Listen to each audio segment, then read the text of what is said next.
Os primeiros filósofos viveram numa época muito diferente da nossa, numa cultura muito distinta. Então, é muito importante nós tentarmos entender qual seria o projeto desses filósofos. E o projeto nada mais é do que o que esses filósofos estariam tentando descobrir, no que a pesquisa e o raciocínio desses filósofos giravam em torno. Porque nós temos filósofos, existem filósofos que concentram, que focam em descobrir como as plantas ou os animais surgiram, enquanto outros tentam analisar se Deus existe ou se os humanos têm uma alma imortal. E uma vez que nós conseguimos identificar qual que é o projeto do filósofo, se torna muito mais fácil a gente conseguir acompanhar a linha de raciocínio dele, entender como funcionavam seus pensamentos e suas conclusões. Porque nenhum filósofo se preocupa com responder a todas as questões filosóficas. E aqui eu estou me referindo especificamente aos homens, aos filósofos homens, porque historicamente a mulher foi menosprezada por ser do sexo feminino, até considerada como um ser com um pensamento abaixo dos homens. E a mulher só foi fazer parte de verdade da história da filosofia somente ao redor do século XX.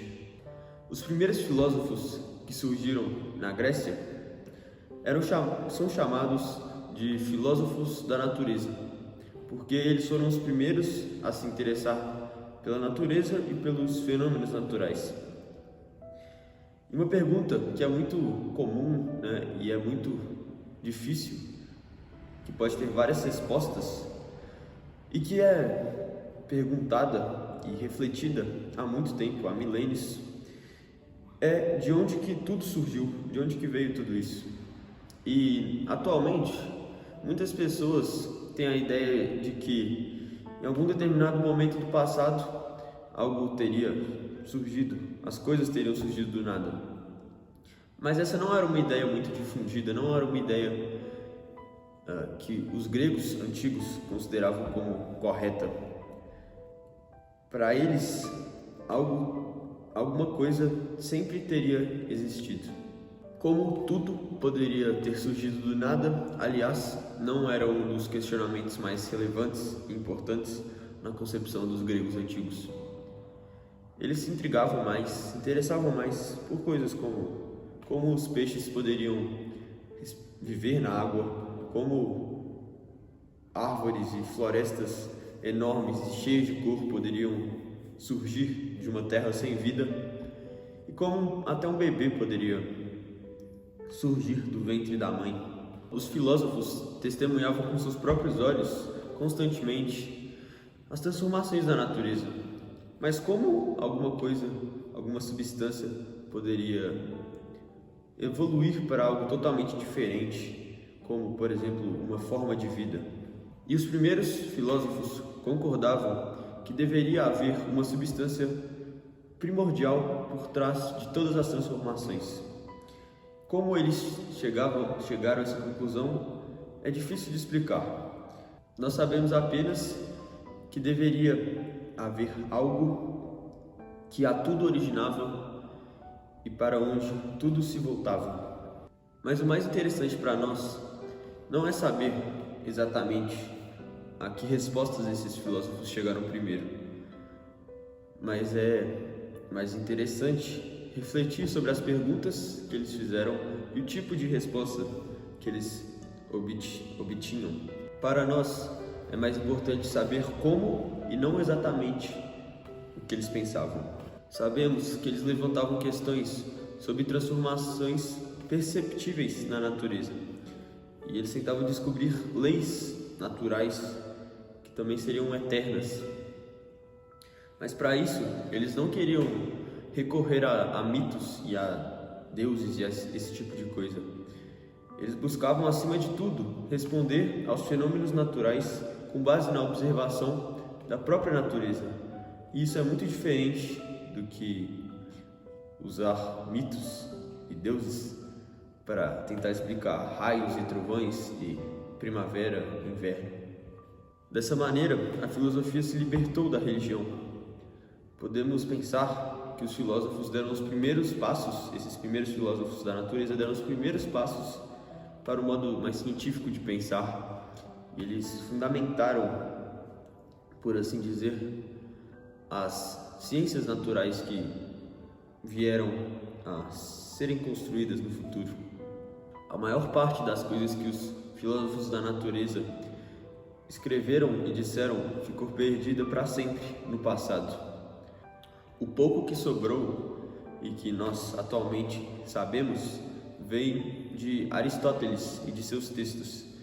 Mas Aristóteles só foi viver 200 anos depois desses primeiros filósofos. E Aristóteles apenas resumiu as conclusões que os filósofos que vieram antes dele haviam chegado. Portanto, nós jamais saberemos os meios, as formas que eles conseguiram chegar a essas conclusões. Mas sabemos o suficiente para afirmar com certeza que o projeto dos primeiros filósofos gregos era especular sobre a tal da substância primordial e sobre as transformações da natureza.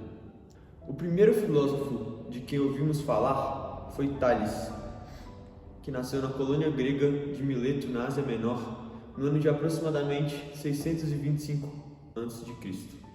E Tales, por ser um comerciante de muito sucesso, acabou viajando muito ao redor do mundo. E em uma de suas viagens, dizem que ele chegou até a medir uma das pirâmides do Egito, utilizando o Teorema de Tales, que foi ele mesmo quem havia criado. E Tales também teria previsto, no ano de 585 a.C., o dia e a hora exatas em que aconteceria um eclipse solar, utilizando apenas suas observações a olho nu, seus conhecimentos de astronomia e cálculos matemáticos. Tales dizia que a água era a origem de todas as coisas. Quando foi ao Egito, ele certamente pôde observar nas planícies do rio Nilo que quando a água recuava, os campos se tornavam muito férteis. E talvez ele também tenha visto como surgem sapos e rãs do nada e como os campos ficam verdes depois da chuva, como se a vida brotasse da água. Tales seria o autor da frase "tudo está repleto de deuses". E aqui a gente pode imaginar que talvez Tales tenha observado nas terras escuras, que nas terras escuras surgiam desde flores e plantações de trigo até besouros e baratas. Então ele pode ter concluído que na terra haveriam um monte de espíritos de vida. Mas com certeza ele não estava se referindo aos deuses da mitologia grega nessa frase dele, que ele falou que tudo está repleto de deuses. Ele não estava se referindo à mitologia grega, que ainda era muito presente na cultura grega da época de Tales. O segundo filósofo de quem ouvimos falar foi Anaximandro, que também vivia em Mileto. Anaximandro foi um discípulo do próprio Tales e ele continuou seu estudo da natureza em contraposição às doutrinas mitológicas da época que explicavam tudo de forma muito fantasiosa. E assim como Tales, Anaximandro também acreditava que haveria algum elemento que teria dado origem a tudo que existe. Mas para Anaximandro, essa substância, ele deu a essa substância, a esse elemento, o nome de o indefinido, que seria algo muito mais abstrato e muito menos específico que a simples água que Tales havia proposto como a substância fundamental.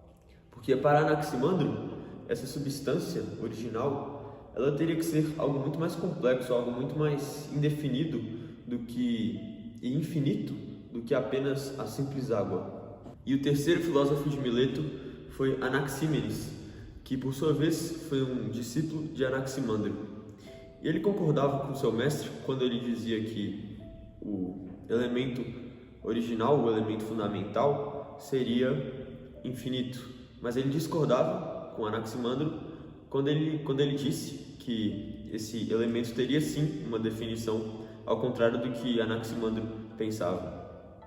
Segundo Anaxímenes, o elemento original seria o próprio ar, que estava presente em tudo, transpassava tudo e era infinito. Ele certamente estava bem familiarizado com a hipótese de Tales, que a água seria o elemento original. Só que para Anaxímenes, a água nada mais seria do que o ar condensado, porque quando chove, nós podemos ver no céu, na atmosfera, o ar se condensando e formando as nuvens, que então chove. E além disso, ele dizia que quando o ar se condensava ainda mais, ele virava terra. E ele pode ter tirado essa conclusão depois de observar a neve se derretendo.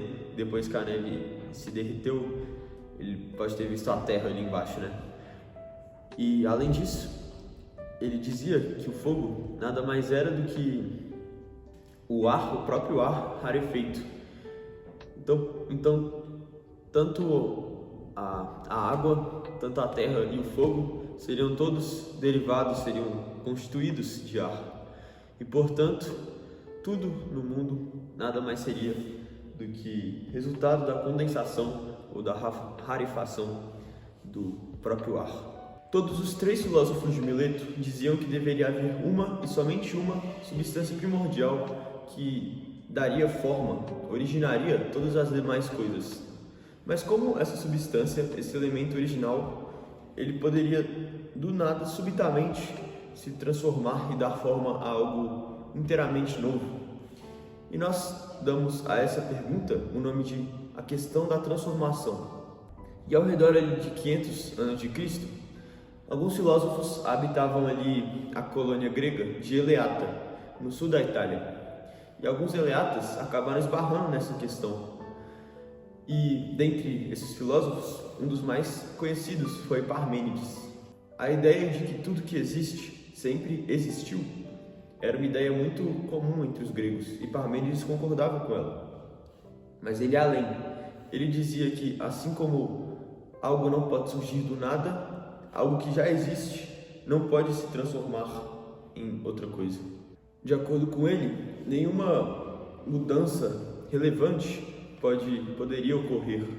Nada pode se transformar em nada diferente daquilo que já é.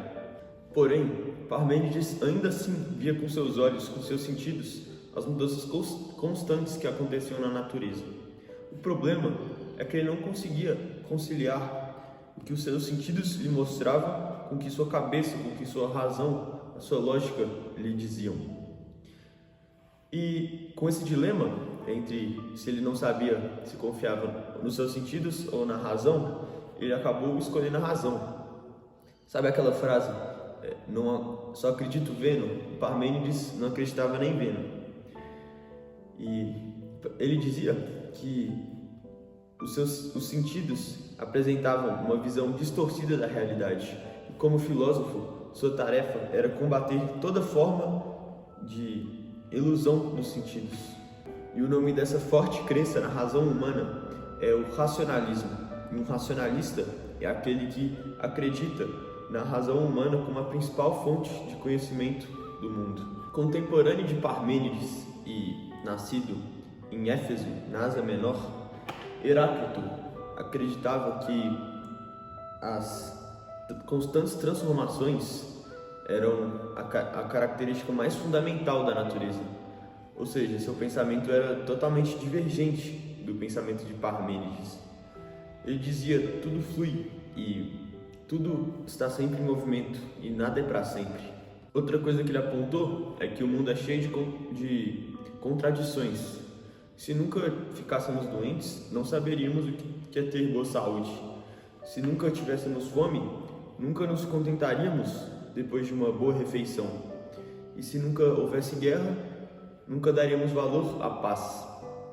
Então, para ele, tanto o bem quanto o mal têm seu lugar no mundo e fazem o mundo funcionar. Deus é dia e noite, inverno e verão, fome e fartura, guerra e paz, Heráclito dizia. Mas aqui ele deixa subentendido, né? A gente pode entender que ele não estava se referindo aos deuses mitológicos, das narrativas mitológicas da época. Para ele, Deus seria algo que abrange o mundo inteiro e que se revela na natureza, cheia de contradições e transformações. Heráclito frequentemente usava a palavra logos, que pode ser traduzida para razão, lei, princípio, no lugar da palavra Deus. Segundo ele, embora nem todas as pessoas não têm uma razão igual, não pensam da mesma forma, deveria existir alguma razão universal que governaria toda a natureza e a qual todas as pessoas deveriam se orientar.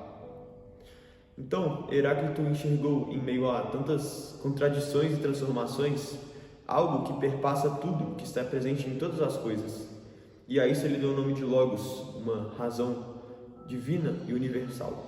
Parmênides e Heráclito, de certo modo, pensavam de maneira oposta. Enquanto Parmênides dizia que nada podia se transformar e, portanto, a impressão dos sentidos era distorcida, por outro lado, Heráclito tinha a tese de que tudo se transformava, que tudo flui, tudo sempre está em movimento e que a impressão dos sentidos era sim confiável. Mas então, qual que estaria certo? Empédocles, da Cilícia, foi quem conseguiu enxergar uma luz no fim do túnel de onde os filósofos haviam se metido. De acordo com ele, essa divergência de pensamentos entre os filósofos se dava por conta de que eles pensavam que havia apenas uma única substância fundamental que originaria todas as outras coisas. Ele dizia que, caso isso fosse verdade, que haveria uma única substância fundamental, sempre haveria um buraco intransponível entre o que a nossa razão nos diz e o que nossos sentidos nos mostram. Ou seja, se houvesse uma única substância, nossa razão e nossos sentidos nunca iriam concordar um com o outro. Vamos pegar o exemplo da água como a substância original, por exemplo. Não parece fazer sentido que a água naturalmente consiga se transformar em um peixe ou em um pássaro. A água pura, ela nunca vai deixar de ser pura, né? E era isso que o Empédocles pensava. E nesse ponto, ele concordava com o Parmênides, que dizia que nada pode se transformar. Por outro lado, Empédocles concordava com Heráclito na parte de que a gente devia confiar nos nossos sentidos, e o que nossos sentidos nos mostram é a constante transformação da natureza. Com isso, Empédocles chega à conclusão de que a ideia que existe só uma substância primordial está errada. Nem a água como substância primordial, nem o ar como substância primordial, sozinhos poderiam formar uma flor, se transformar em uma flor, em uma formiga. Então Empédocles ele acredita que a natureza é composta por 4 elementos, 4 raízes, como ele chama.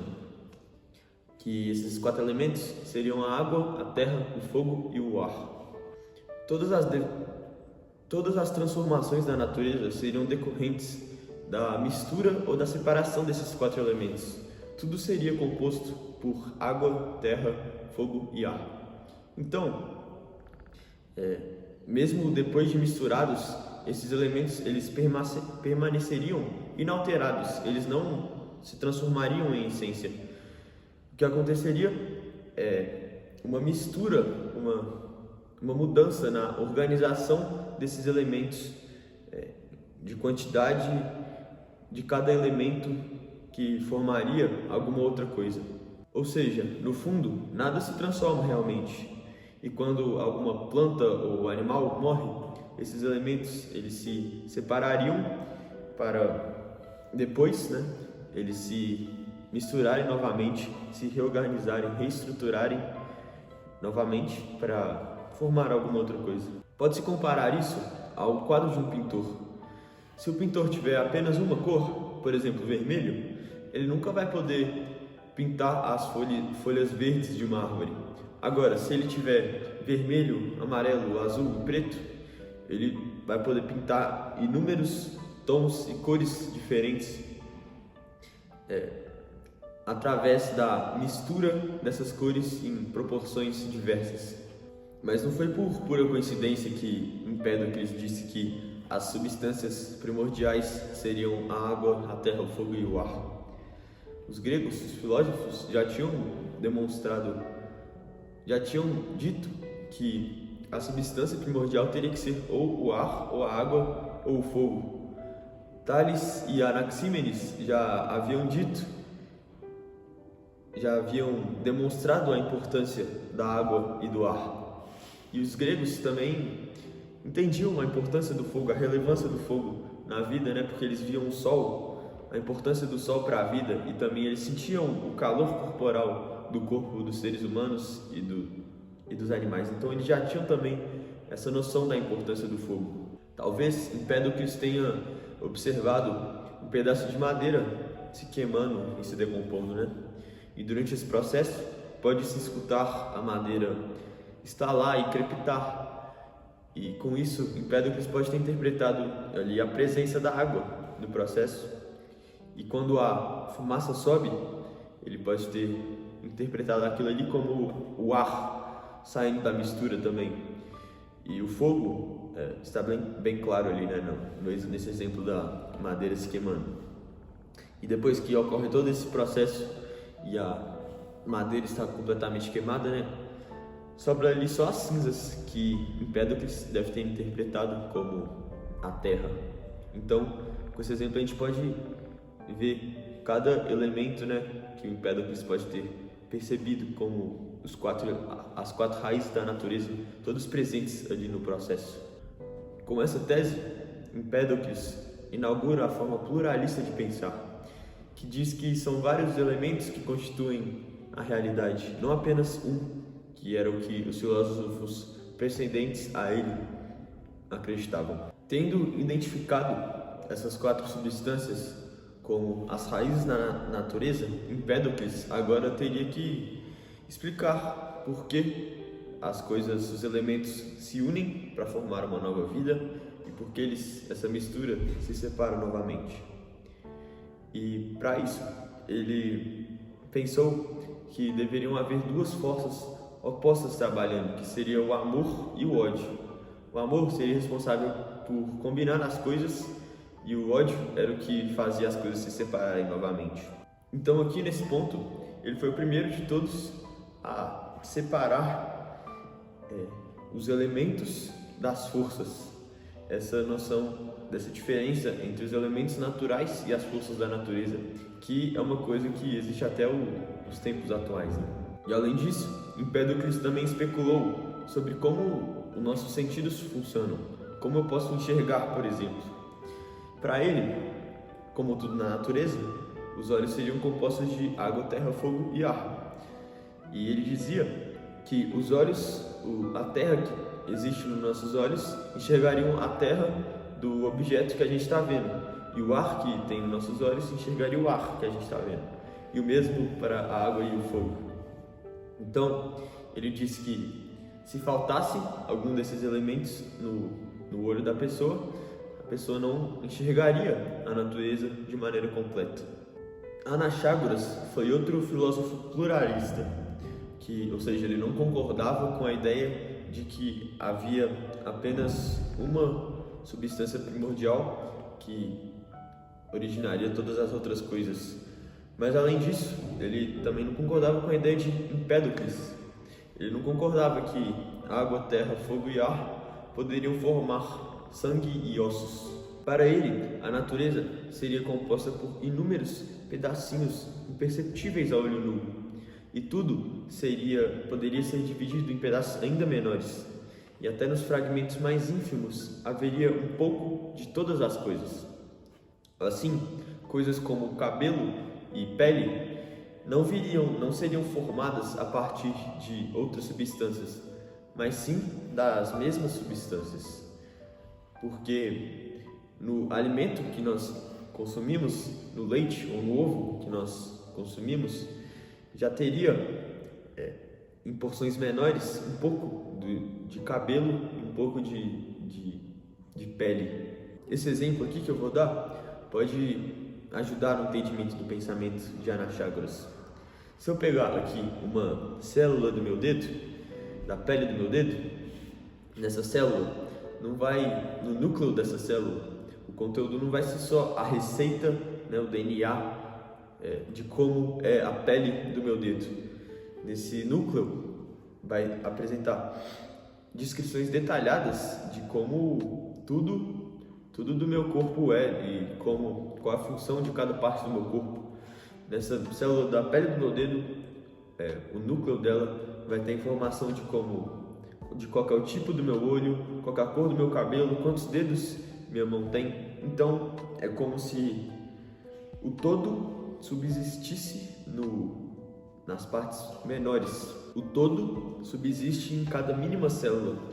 Então Anaxágoras chamava esses pedacinhos que possuíam um pouco de tudo, ele chamava de sementes ou germes.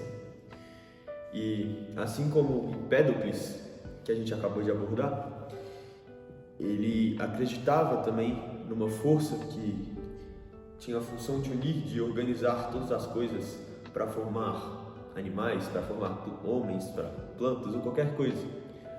Mas a essa força natural ele dava o nome de espírito ou inteligência.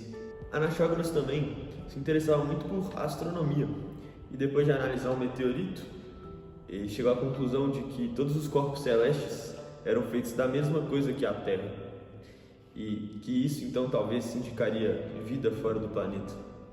E além disso, ele também chegou a explicar como os eclipses solares funcionam. Então, nós abordamos e entendemos os pensamentos dos primeiros filósofos do mundo que tinham essa ânsia de entender e de explicar o universo, sem recorrer a todas aquelas narrativas mitológicas que predominavam na antiguidade. A gente percebe, né, que o pensamento deles ainda estava numa etapa muito inicial, mas mesmo assim eles já estavam muito à frente do seu tempo.